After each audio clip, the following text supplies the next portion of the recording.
Saúde. Olá, sejam muito bem-vindos ao Jovem Pan Saúde. Eu sou Adriana Reide e hoje nós vamos falar sobre o Outubro Rosa 2020, uma campanha para conscientizar mulheres sobre a importância da prevenção e do diagnóstico precoce do câncer de mama. Mesmo durante a pandemia de coronavírus, é imprescindível que as mulheres participem da campanha e também que incentivem o autocuidado e a realização dos exames, principalmente entre mulheres que compõem o grupo de risco. Bom, para discutir melhor o tema, eu tenho como convidados aqui hoje o Dr. Fernando Maluf, médico oncologista, fundador do Instituto Vencer o Câncer e colunista aqui da Jovem Pan, já é da casa, né, Dr. Maluf? Tudo bem? Bem-vindo, obrigada pela participação. Olá, obrigado pelo honroso convite, é um prazer falar com você e com todos os ouvintes da PAN. Nós que agradecemos, obrigada, viu? E também recebemos o Dr. Silvio Bromberg, mastologista do Centro de Oncologia do Hospital Albert Einstein. Tudo bem, Dr. Silvio? Bem-vindo também, obrigada pelo seu tempo conosco. Obrigado, agradeço o convite, é uma honra compartilhar aí alguma coisa com vocês. Nós que agradecemos também. Deixa eu começar com o Dr. Maluf aqui pertinho do meu lado. Doutor, já estamos de uma certa forma familiarizados, é claro, mas por que Outubro Rosa? Qual é a intenção da data? Esse é o mês da conscientização da prevenção do câncer de mama. É um mês que as informações são frequentemente dadas sobre a importância da prevenção, quais os melhores exames, a partir de qual idade, qual frequência, e da magnitude do ganho de você diagnosticar precocemente o tumor mais comum da mulher. 1 em cada 10 mulheres durante a vida vão ter câncer de mama, e da importância do diagnóstico precoce em termos de chance de cura. Mas eu sempre digo que esse mês é um mês emblemático, mas o cuidado da mulher, em termos de cuidar da mulher com o seu corpo, e também com o seu estilo de vida, ela deve permear não só por outubro, mas também pelos outros 11 meses do ano, porque esse cuidado ele deve ser contínuo e não restrito somente ao mês do outubro, que é o Outubro Rosa. O Dr. Bromberg, o Dr. Maluf falava que 1 em cada 10, muitas mulheres sofrem com câncer de mama no Brasil. Como estão os índices de uns tempos para cá no nosso país? Olha, o que a gente percebe é que a frequência é bem grande, né? A gente tem mais ou menos uma mulher em cada 8 hoje com câncer de mama. O INCA ele tem uma estimativa esse ano de em torno de 66 mil casos.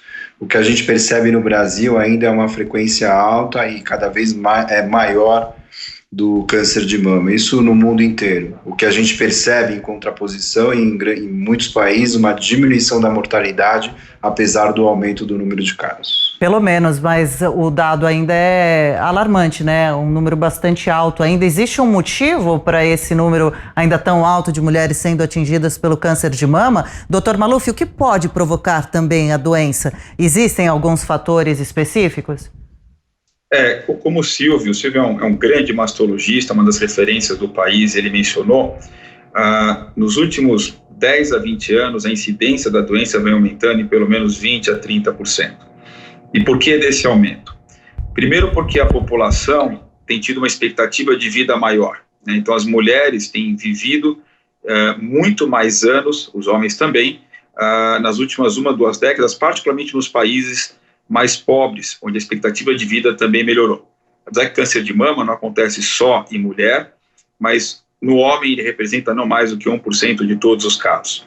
O segundo motivo é porque claramente existe uma relação entre câncer de mama e hormônios, né? E a gente sabe hoje que o número de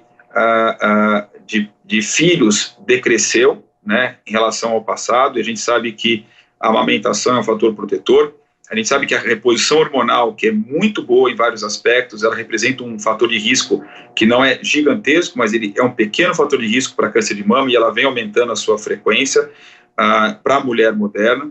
A gente sabe que a mulher moderna, infelizmente, ela tem uma obesidade maior do que as mulheres há décadas atrás e que também a dieta hoje é uma dieta muito menos saudável do que a dieta no passado. Então, quando você junta uma expectativa maior da população de viver, ou seja, então maior exposição a doenças como câncer, aliado a questões hormonais, a questões de menor taxa de filhos e também da questão relacionada com pontos do mundo moderno, com obesidade, sedentarismo e dieta, tudo isso acaba causando um conjunto perfeito para que esse tumor seja um dos tumores do corpo humano que mais vem tendo a sua frequência aumentada, mas como o Dr. Silvio mencionou, a mortalidade em estadio por estadio, ou seja, fase por fase da doença, não tem aumentado, pelo contrário, tem diminuído às custas da melhoria dos tratamentos.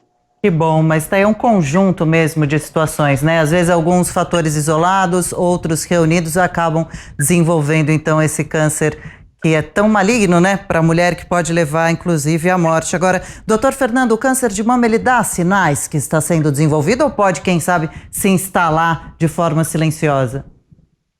Então, na verdade, o que a gente mais gosta, né, Silvio e eu, é diagnosticar pacientes com câncer de mama através dos exames de rastreamento, que é a mamografia e o ultrassom, e o Silvio é um expert disso, ele vai poder detalhar para vocês, mas a ideia é que esses tumores sejam vistos não pelos sintomas, mas sim por um exame de imagem que o detecta num tamanho muito pequeno, insuficiente para causar sintomas.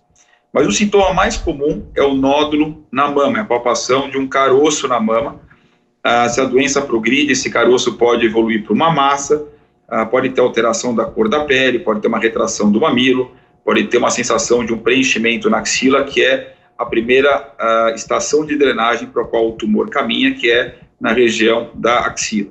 E, obviamente, a partir desse momento, tem os sintomas metastáticos, quando a doença foi da mama para outros órgãos, por exemplo, pulmão, com falta de ar, fígado, com aquele olhar, com aquela cor amarela, os ossos com dor óssea. Mas, outra vez, o objetivo principal nosso, e a gente fala que o autoexame ele é importante, mas ele não é suficiente, ele não substitui a mamografia e o ultrassom. O objetivo nosso é encontrar pacientes com uma doença muito precoce, onde a taxa de cura seja acima de 95% e com pouco tratamento. Então, esse é o motivo pelo qual esses exames de rastreamento são tão fundamentais. Vai falar então mais sobre eles, sobre a importância da prevenção, que pode ser o melhor remédio nesse caso. Deixa eu perguntar para o Dr. Fernando, então, um pouquinho mais sobre esses sinais que o câncer de mama dá quando aparece, e ele traz sintomas com ele. Quais são os mais comuns que o câncer de mama provoca, hein, Dr. Fernando? Como eu falei, nódulo na mama, a alteração da cor da pele, retração mamilar, preenchimento da axila, esses são sintomas locais e, obviamente, da doença metastática. Mas a ideia aqui, esse outubro rosa é para isso, não é nem só para orientar as mulheres dos sintomas, mas, outra vez, para levá-las para os consultórios médicos, para poderem fazer seus exames preventivos, que não envolve só a mama, envolve também a parte ginecológica, envolve a parte da pressão, do diabetes, quer dizer, é um todo que é avaliado, mas a parte da mama é muito importante. Claro. E, doutor Silvio, o câncer de mama costuma atingir mais mulheres em alguma idade específica? A gente ouve falar sobre isso, né? Sim, sem dúvida. Depende muito, obviamente, de cada região do mundo, cada país tem as suas curvas um pouco diferenciadas, mas no Brasil, basicamente, o que a gente tem, assim, 16% dos cânceres, eles acometem mulheres acima de 70 anos. A gente tem que mais ou menos, segundo o INCA, né, esses dados, 34% mulheres abaixo de 49 anos. E os outros, isso dá 50% da população. Os outros 50% são mulheres entre 50 e 60 anos, ou seja, no Brasil o pico da incidência é nessa faixa. Agora, é importante falar também que pacientes jovens abaixo de 40 anos também podem ter câncer de mama. E a gente, no Brasil, a gente ainda tem um número estatístico ainda maior, por exemplo, de que países de primeiro mundo, como Estados Unidos. A gente tem em torno de 10% das mulheres abaixo de 40 anos com diagnóstico de câncer, ao passo que, por exemplo, nos Estados Unidos, eles têm 4%. Então, as faixas etárias, elas mudam conforme a região, mas no Brasil, a distribuição que eu falei para vocês, conforme o INCA, é mais ou menos dessa maneira. Ok, e doutor Silvio, conta pra gente também, doutor Fernando já adiantava, o melhor remédio para o câncer de mama é mesmo a prevenção? Como ela acontece, como ela deve ser feita direitinho para evitar a doença, uma vez que os sinais aí, alguns dos iniciais, o doutor Fernando já falou pra gente como perceber, ficar de olho, detectar. Bom, a primeira coisa que em termos de rastreamento não é efetivo é o autoexame, mas ele é importante que seja feito, principalmente num país como o nosso, que nem todo mundo tem acesso a todos os exames de maneira habitual. Então, o autoexame ele é imprescindível. Ele deve ser feito sempre no período pós-menstrual e a paciente tende a observar aí, como o Fernando bem falou, nodulações na mama, nodulações na axila, retrações na mama ou abaulamentos, secreção mamilar, eventualmente saída de algum fluxo, como sanguinolento ou como água pelo mamilo espontaneamente, não quando aperta, espontaneamente, ou então eventualmente descamação e sintomas no mamilo, descamação, coceira, ou eventualmente ainda fenômenos que pareciam inflamatórios, um vermelhão na mama muito intenso que não consegue ceder. Essas são situações que, se a mulher se perceber no autoexame, ela tem que procurar o auxílio do especialista, do mastologista ou do oncologista no caso. O rastreamento, fora o autoexame, que não diminui mortalidade, mas é importantíssimo, o rastreamento é o bem preconizado, porque a gente sabe sim que o rastreamento mamário diminui a mortalidade pela doença. E existem vários esquemas de rastreamento, mas o melhor deles, em termos de Brasil hoje, que não é o recomendado pelo INPA, é que se inicie aos 40 anos regularmente uma mamografia por ano. Então, todo ano, a partir dos 40 anos, até essa mulher ter pelo menos mais 10 anos de expectativa de vida, ela deve fazer anualmente a mamografia. Isso para a população normal. É óbvio que a gente tem que separar aquelas pessoas que têm um histórico familiar muito importante, ou aquelas pessoas que carregam uma herança genética dos seus ascendentes, e eventualmente essas pessoas sim começam o rastreamento de maneira diferente e geralmente mais precoce por volta dos 25, 30 anos. Então é importante que as mulheres conversem com os médicos para saber se ela sim é uma paciente de maior risco ou de um risco padrão, para saber como ela deve rastrear a mama dela. Certinho, né? Agora, em todo caso, você mulher que nos acompanha, de qualquer forma, completou os 40 anos, corre fazer anualmente os exames, o ultrassom, a mamografia, para a gente ficar longe dessa doença aí que pode ser tão prejudicial para o corpo feminino. Agora, deixa eu perguntar para o doutor Fernando, que falava para a gente sobre 1 a cada 8, 10 mulheres, né, que acabam, infelizmente, sofrendo do câncer de mama. Ele pode ter cura? Como é o tratamento? De 8 ou 10 mulheres que acabam sendo acometidas pelo câncer de mama, como que é o índice de recuperação delas? A gente sabe que o câncer ele tem 4 fases de diagnóstico, né? Tem a fase 1, 2, 3 e 4. A fase 1 é a mais precoce, a 2 e 3 é intermediária e a 4 geralmente é quando a doença já foi para outros órgãos. Na fase 1, a curabilidade, e é importante a gente entender que tem vários tipos diferentes de câncer de mama, é como se tivesse um nome chamado câncer de mama, mas acrescido esse nome você tem o tipo histológico e os tipos da imunistoquímica para saber se o tumor se nutre ou não de hormônio, se ele tem ou não uma molécula chamada HER2. Então, a cura varia um pouquinho para cada desses tipos, para cada desses sobrenomes, além do nome principal. Mas eu diria que para o estádio 1, a cura geralmente ela é acima de 90% a 95%, exceto para casos mais raros e mais graves. Ou seja, a cura ela é quase uma regra de cada 9 em 10 mulheres. Na fase 2 e 3, essa cura cai para patamares que variam entre 50% a 70%. E na fase 4, aí geralmente o câncer já não é mais curável, quando ele já foi para os ossos, para o fígado, para o pulmão, mas os tratamentos conseguiram melhorar de modo importante e dar uma certa cronicidade para a doença. Ou seja, tem pacientes nossos que estão vivos por 5, 10 anos com a doença controlada, mesmo metastática. Então, quando a doença é precoce, o tratamento é cirúrgico, e aí, dependendo se é uma cirurgia parcial, se faz radioterapia, se é uma cirurgia total, não se faz mais nada do ponto de vista local, e aí a decisão é entre fazer depois algum tratamento medicamentoso preventivo, que pode ser só hormonioterapia, quando o tumor se alimenta de receptores hormonais, e em alguns casos, poucos, químio, ou quando o tumor ele não se alimenta de receptores hormonais, o tratamento é quimioterápico. E além disso, tem ainda anticorpos contra esse HER2.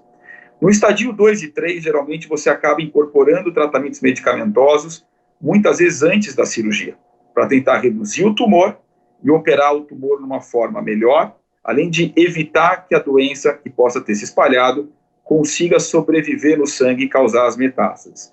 E já no estágio 4, quando já foi para outros órgãos, o tratamento geralmente é só medicamentoso.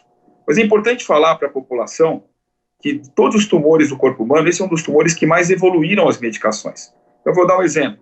Hoje, na doença, que é uma doença ainda localizada, mas de alto risco para metástase, existe, por exemplo, um tumor chamado triplo negativo, dados que mostram que a quimioterapia agora é incorporada à imunoterapia dessas novas drogas, aumenta em 15 a 20% a chance de quando você opera, quando o Dr. Silvio, por exemplo, opera um paciente, você operar e o tumor, ele só ficou com uma fibrose, né? Então, você começa a incorporar imunoterápicos novos à quimioterapia.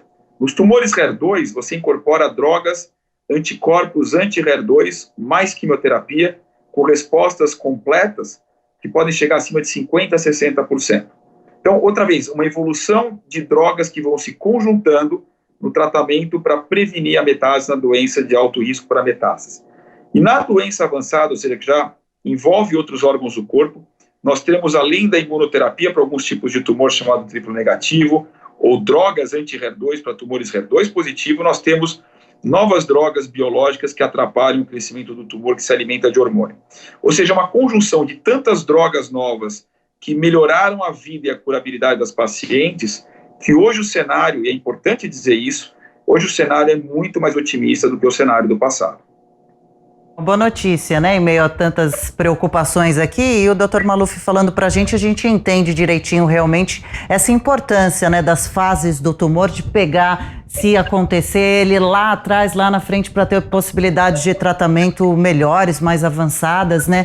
Dr. Silvio, pode falar pra gente também qual seria a imagem do Brasil com relação aos tratamentos e aos equipamentos de prevenção também? Eles são modernos, são avançados? E a mulher que não tem muito dinheiro? Existem tratamentos gratuitos? Bom, vamos lá. O tratamento em si, como o Fernando falou, ele tem várias possibilidades, né? A gente pode tratar o câncer de mama com cirurgia, com radioterapia, com quimioterapia, hormonioterapia, com imunoterapia e o que a gente chama de terapia-alvo, que é aquilo que ele mencionou em relação a essa proteína chamada REM. Existem vários protocolos que a paciente, conforme cada situação, uma vez como o Fernando também bem explicou, não existe um câncer de mama único, existem vários tipos dentro da estrutura. Câncer de mama abre um leque de possibilidades e conforme cada possibilidade se desenha uma estratégia para tratar essa paciente. O que a gente tem hoje é que tem realmente uma disparidade importante entre o sistema público e o sistema privado. Existem várias drogas que acabam chegando no sistema público, mas muito tempo depois que a gente já tem usado com bastante segurança e já são aprovadas no sistema privado. Então, existe uma discrepância nesse aspecto. Em relação aos exames e equipamentos, o sistema público, obviamente, depende do centro. Se a gente falar do Acre, a gente tem uma situação. Se a gente falar de São Paulo, a gente tem outra situação, muito melhor. Então, depende da localização. Mas, por exemplo, eu diria que em São Paulo, o sistema público ele é muito bem servido em termos de centros especializados, com bastante tecnologia adequada e com bastante acesso. Agora, todas as drogas que vão entrando, elas exigem a aprovação, por exemplo, pela Anvisa, pelo governo, e elas demoram mais para chegar um pouquinho no sistema público, quando no sistema privado, às vezes, elas caminham mais rápido do que dos outros. Então, as pacientes todas conseguem ser tratadas, algumas com uma rapidez maior e uma eficiência um pouquinho melhor, e outras um pouquinho com uma rapidez um pouquinho menor, e eventualmente com outros tipos de droga ainda não de última geração como a gente tem. É uma pena, né, realmente essas diferenças entre o atendimento público e o privado, entre os estados brasileiros, mas é uma realidade importante, inclusive, da gente levantar e falar aqui também, né, doutor Fernando? O SUS trabalha com tratamento de prevenção, ajuda o tratamento ao câncer? Tem um detalhe importante, no SUS não falta mamógrafos e ultrassom, mas, a despeito disso, a gente sabe que, por exemplo, estados como Roraima, Rondônia, Acre, Tocantins, estado do Maranhão, menos do que 60% das mulheres fazem mamografia e ultrassom de forma regular. E, na verdade, por quê? Porque, apesar de não faltar tantas máquinas, elas são mal distribuídas do ponto de vista de localidade, o acesso é difícil, Então, tem vários outros detalhes que não é só a presença de estar o exame disponível, né? Ou de não faltar máquinas de exames. O fato é que, baseado nesse problema de que muitas mulheres da rede pública, ou que têm direito à rede pública, não conseguirem fazer a mamografia e ultrassom, como o professor Silvio falou, a partir da idade recomendada, o que acontece é que num estudo chamado Amazon, que foi feito por brasileiros, que comparou a fase de cada doença de pacientes do SUS e da rede privada e também o prognóstico dessas mulheres, a chance de uma mulher da rede pública de ter um tumor precoce em relação à mulher da rede privada é 2 a 3 vezes menor. Então, mesmo que o SUS tivesse todas as armas terapêuticas da rede privada, quem está no SUS já começa a briga, perdendo o jogo de 2 a 0, de 3 a 0. Né? Mas, além de tudo isso, faltam várias medicações de alta tecnologia que aumentam a sobrevida, que tem na rede privada e que não tem no SUS. Então, além dessas mulheres terem o diagnóstico mais avançado ao diagnóstico, elas também têm menos recursos para conseguir tratá-las adequadamente. E por isso que, infelizmente, nós temos curvas de cura completamente diferentes entre SUS e sistema privado, e essa diferença é muito mais por um câncer social do que propriamente pela doença. Porque a doença não é pior em quem é menos favorecido e é melhor em quem é mais favorecido. Ela é a mesma doença.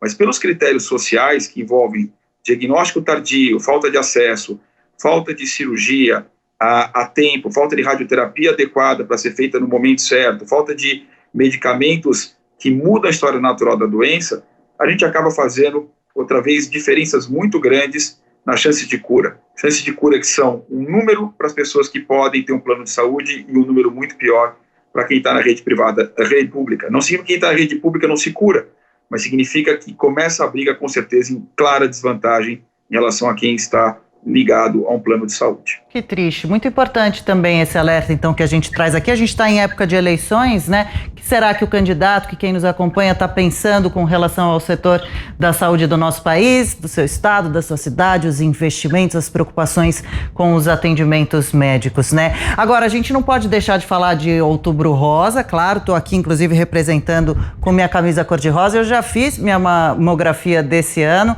fiz também meu exame de ultrassom, tá tudo certinho, encaminhado com acompanhamento. Segue meu exemplo que vale a pena, hein? Tem mulheres, né, doutor Silvio, que ficam um pouquinho reclamando do exame da mamografia, que é um pouquinho incômodo, mas é tão suportável, passa rápido e necessário. Mas eu queria dizer que a gente não pode falar do Outubro Rosa sem falar do nosso ano 2020, tão marcado pela pandemia do coronavírus, né? Como é que tá esse período? Pergunto pro doutor Silvio, mastologista, que tem feito os exames de prevenção, e também pro doutor Maluf, oncologista, atendendo pessoas já acometidas pelo tumor. Como estão os tratamentos? Doutor Silvio, pode começar respondendo para a gente. As mulheres estão indo, estão evitando, com medo? Como é que está? Graças a Deus o que a gente percebe hoje realmente é um retorno às atividades habituais, óbvio, com a devida proteção. Eu acho que no começo da pandemia a gente teve uma redução de 70% a 80% da procura, então as pessoas realmente ficaram com muito receio de sair de casa ou de ir fazer os exames e botaram a pandemia em primeira opção e a saúde própria, aquele indivíduo que era cardiopata ou um paciente oncológico que necessitava de tratamento, até aqueles que eventualmente sentiram alguma coisa e deixaram de ir por medo do coronavírus. Agora, eu diria que de julho para cá isso foi se normalizando. Hoje, o que a gente percebe é que as normativas de segurança das instituições de saúde estão muito bem estabelecidas e a gente consegue ver que já está bem seguro para as pessoas procurarem e fazerem os seus exames. Então, isso, com a educação da população, a ajuda da mídia, fez com que as pessoas voltassem a procurar os médicos para procurar se prevenir ou eventualmente se tratar. Então, graças a Deus, as coisas estão voltando ao normal. Mas, infelizmente, a gente teve uma queda bem importante e isso acarretou para aquelas pacientes que chegaram tardiamente em diagnósticos mais avançados, em diagnósticos de casos que sugerem um prognóstico um pouco pior, por atraso e medo de ir fazer os exames, né? Então, tem um efeito pandemia que está acontecendo e que a gente percebeu já durante a pandemia, né? As pessoas chegando só vinha mesmo realmente numa situação muito ruim. Essa é a preocupação, né, doutor Maluf, por aí também? Não tem dúvida. Tem dois pontos importantes que vale a pena mencionar. Tem um estudo nos Estados Unidos que avaliou o impacto da pandemia no mês de março, abril e maio, 3 meses. Em 3 meses, deixaram de ser diagnosticados precocemente 100 mil casos novos, só nos Estados Unidos, de câncer de mama, de intestino, de próstata, de colo de útero e de pulmão. Porque os exames preventivos deixaram de ser feitos em 90% em relação ao ano anterior, naquele período do ano. Qual é a consequência disso? É que geralmente as pessoas fazem exames muito no começo do ano e muita gente vai ficar 2 anos sem fazer exames, porque vão só fazer os exames em 2021. Ou seja, fizeram em 19 ou em 18 e passam a fazer só em 21. E essa janela, dependendo do tumor, é muito, muito significativa. O segundo aspecto é que muitos pacientes que tiveram e que têm o diagnóstico de câncer acabaram por conta própria saindo da linha dos tratamentos melhores. Ou seja, não tiveram uma tranquilidade e uma conversa com seus médicos de conseguir um equilíbrio, uma harmonia entre o melhor tratamento oncológico com preservação do risco de infecção e complicação pelo Covid-19. Então, a consequência da falta dos exames de rastreamento, mais curso da doença com tratamentos não ideais, né, vai levar esse ano de 20 e 21 uma mortalidade por câncer maior do que no ano anterior. Por exemplo, na Inglaterra, a mortalidade esse ano vai ser pelo menos 20% mais do que no ano anterior por câncer secundário, outra vez, as consequências do Covid-19. E é importante lembrar que o câncer, em geral, é muito mais grave do que o Covid-19.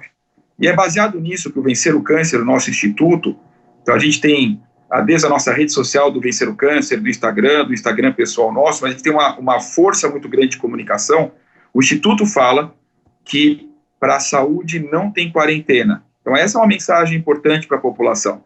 O isolamento é importante, as máscaras são importantes serem usadas, higiene das mãos com álcool gel, não repartir objetos pessoais, mas não se isolar e manter a rotina dos seus exames regulares, manter a rotina dos seus tratamentos. Isso é muito importante para a gente, outra vez, não desbalancear problemas que são tão curáveis e tratáveis por causa do receio, da angústia, da falta, outra vez, de conhecimento que já existe hoje, que tinha-se até então pelo Covid-19. E essa proposta de prevenção, de cuidados para não chegar ao câncer, elas são fáceis, né, de se executar. Acho que a gente pode, né, nós, mulheres todas, nos esforçarmos um pouquinho. Olha, quem está nos acompanhando, então, segue lá também o Instituto Vencer o Câncer nas redes sociais para acompanhar os alertas todos atualizados que vêm por aí. Eu queria encerrar também ouvindo do Dr. Silvio e mais uma vez do Dr. Fernando também Maluf, umas dicas, né, dicas para uma rotina saudável, para prevenção do câncer de mama. A gente falava no comecinho do nosso bate-papo até sobre alimentação. O Dr. Maluf falou que pode ser importante. Concorda, Dr. Silvio? Não, sem dúvida, né? Eu acho que são vários pontos. O que a gente fala hoje é que existem 2 tipos de prevenção. Uma prevenção primária, que depende de nós, que é realmente uma alimentação saudável. A gente sempre sugere alimentações hipocalóricas, de preferência, mais carregadas em gordura vegetal. A gente sugere atividade física pelo menos 4 vezes por semana, 40 minutos, um bom número de horas de sono por dia, né? Ou seja, tentar manter uma vida mais equilibrada e com menos estresse. Isso, obviamente, é senso geral, é senso comum para doenças cardiovasculares, doenças oncológicas, mas é o que a gente tem nesse caso para prevenção, que a gente chama de prevenção primária. Agora, a outra prevenção é a secundária, que é quando a gente faz os exames, é que vocês procurem os médicos, vá periodicamente, vá anualmente ao médico, vá quando tem alguma dúvida, peça para o médico examinar a mama e faça os exames de rastreio conforme o médico solicitar, sabendo que a mamografia a partir dos 40 ela é obrigatória, independente de se fazer ou não um ultrassom concomitante. Então acho que essa ideia é muito importante ser passado para todo mundo, para as mulheres em geral. Pronto, e assim vai evitando o câncer de mama, não deixando de lembrar que não é só o coronavírus aí que coloca medo na gente, possibilidade da gente ser atingido, tem outras doenças que infelizmente continuam acontecendo por aí. Tem dicas também legais para proteção, para uma rotina saudável da mulher, doutor Maluf?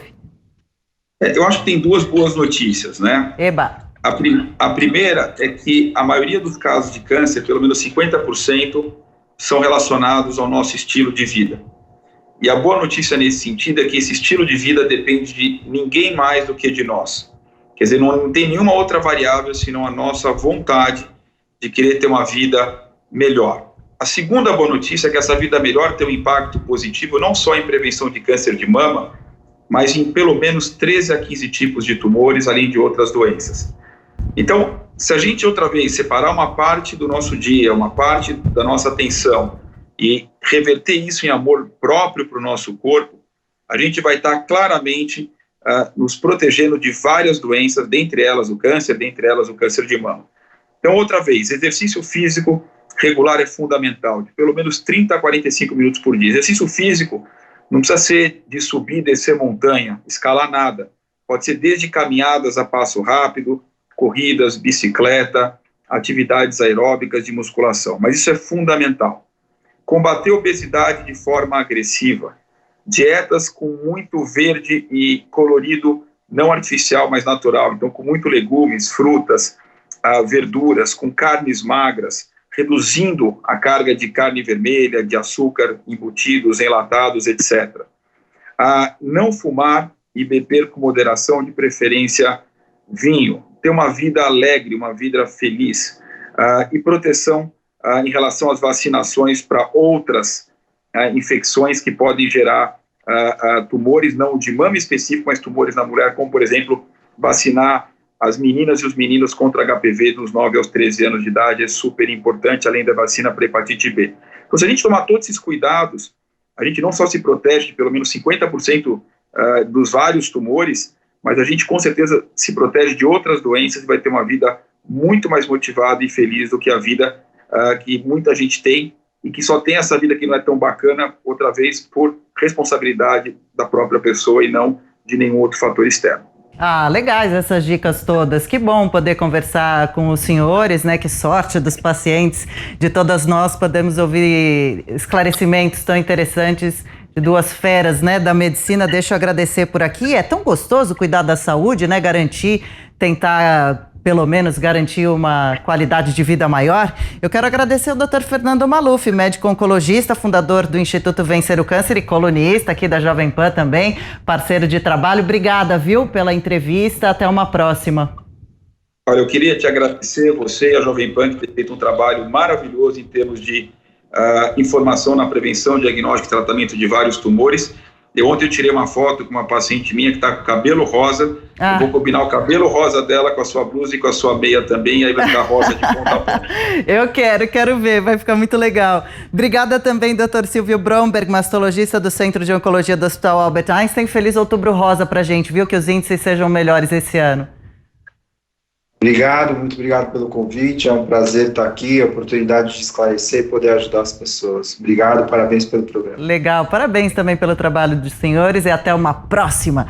Quero agradecer você também que nos acompanhou. Nós discutimos aqui hoje o cenário do tratamento do câncer de mama em meio à pandemia de coronavírus e a importância, é claro, do diagnóstico precoce da doença. Espero que você tenha gostado e até uma próxima. Tchau, tchau. Saúde.